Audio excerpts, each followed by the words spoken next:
What's going on, family?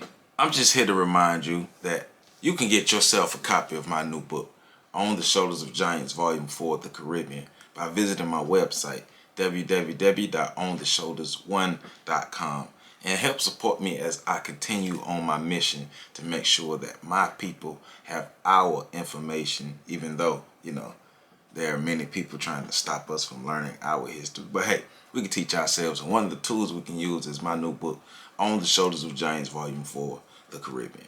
Remember, visit my website, www.ontheshoulders1.com, to get your copy, and I appreciate your support. The Revolt of the Little George Ship. By the 1700s, the transatlantic slave trade transported a great number of African people to the Western world. Many African people were successful in resisting enslavement and regaining their freedom. This is a little-known story of African people escaping their enslavement to live their lives as free human beings in their homelands. The setting was the Little George slave ship sailing from the coast of Guinea, West Africa. 6 days prior, 96 Africans were kidnapped and forced upon the Little George en route to the United States to be sold in Rhode Island. The Little George sailed from the coast of Guinea on June 1st, 1730. 5 days later, while still at sea, on June 6, 1730, the enslaved Africans began their revolt against the ship's crew. At 4 a.m.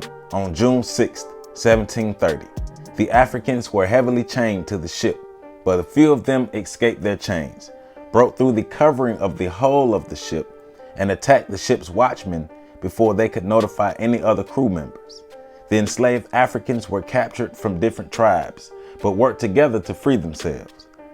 Out of the Africans who initially freed themselves and attacked the ship's crew, they split in half, one half freeing the remaining Africans, the other half continued to attack and subdue the ship's crew.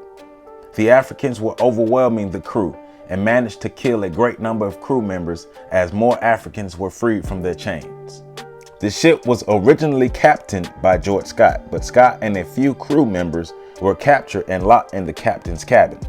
A few of the Africans made and detonated a bomb on the ship, killing crew members and almost damaging the ship. Shortly after the bomb detonated, the remaining crew members surrendered to the Africans and were locked away on the ship. The Africans took full control of the ship, rerouted their course, and reached the shores of the Sierra Leone River, which led them to the shores of Sierra Leone. The Africans departed from the ship, leaving it on the shores, and returned to their homelands.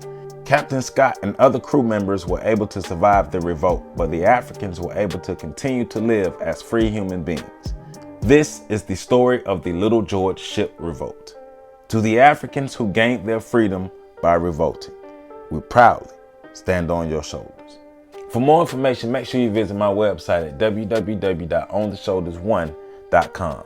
You can visit my website and get your copy of my new book, On the Shoulders of Giants, Volume 4, The Caribbean.